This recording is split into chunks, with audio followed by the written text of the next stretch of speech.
Happy New Year, blues fans. Been a little while since we've done a little lesson. I was just doing some practicing and thought maybe I'd share a little idea on navigating some jazz chords. I know there are a lot of blues guitar fans out there that though they might not necessarily want to be jazz guitar players, occasionally you're on a blues gig and you get confronted with a 2-5-1. And there are all kinds of ideas about getting this together, all kinds of scales and whatnot. But here's a little idea that you could employ. Let's take the key of C, and so the chords in question here are D minor 7, right? G7, pardon the thumb, it could look like this, right? I like to play like this too, like a 13 chord, right? To some kind of C major, right? So D minor 7, G7, in this case 13, to C major 7. All right. So here's something interesting, and I won't get into all the nuts and bolts of it too much, but D minor, G7, right? Those are a cut from the same fabric. And if you play D minor and G7, that's like the ultimate, two-chord jam. It's like every Carlos Santana song in the 70s, right? Is that?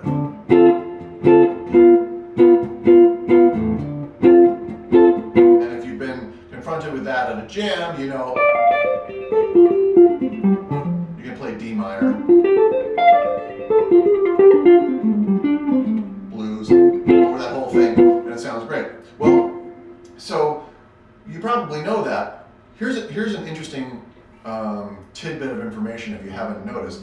This voicing right here, C major 7, if you take the C off, this is an E minor triad, right?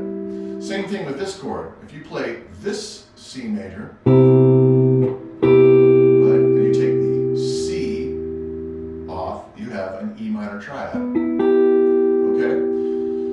So, in a 2-5-1, you could theoretically play D minor or D minor pentatonic over the D minor and G7, and when it gets to C, you can play E minor pentatonic, all right?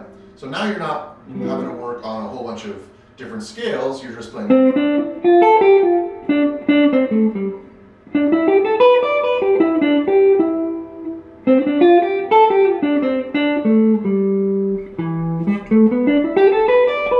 Right, I'm just playing D minor, E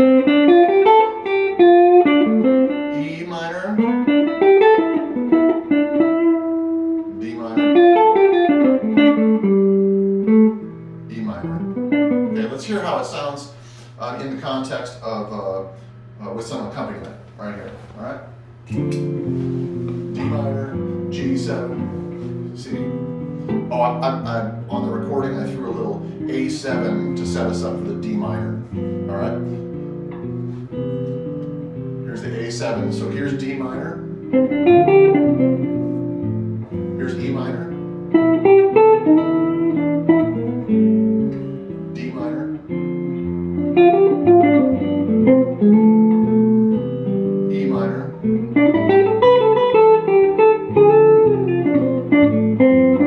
E minor.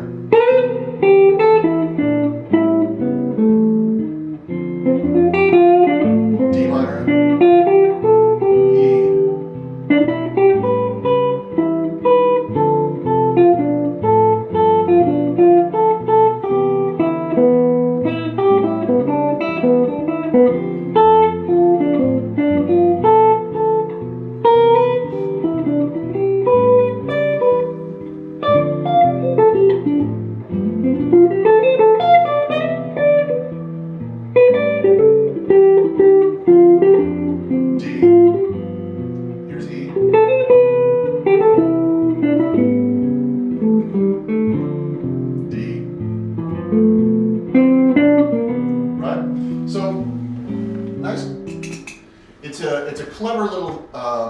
device that you can use.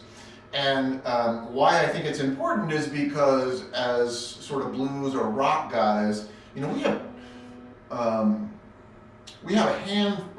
more than a handful of melodic ideas that come from, like, say, the minor pentatonic, right?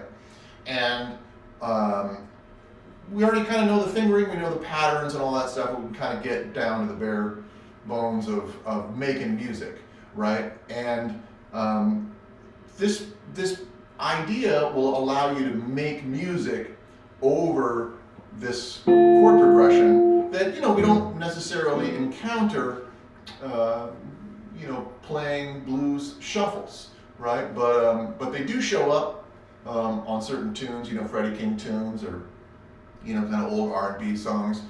And it's nice to be soloing and be playing something earthy or some kind of blues stuff, and then you get to that more complicated chord progression of that section of the tune, and you can still play something that's sort of gritty and soulful and melodic without, you know, all of a sudden falling into some kind of scale pattern, you know, where you're playing some kind of, and playing blues guitar, and then all of a sudden you hear somebody go, which of course doesn't, those two things aren't connected, right? So now we've got this opportunity where maybe we're playing this tune and all of a sudden there's a 2-5-1 and you can play,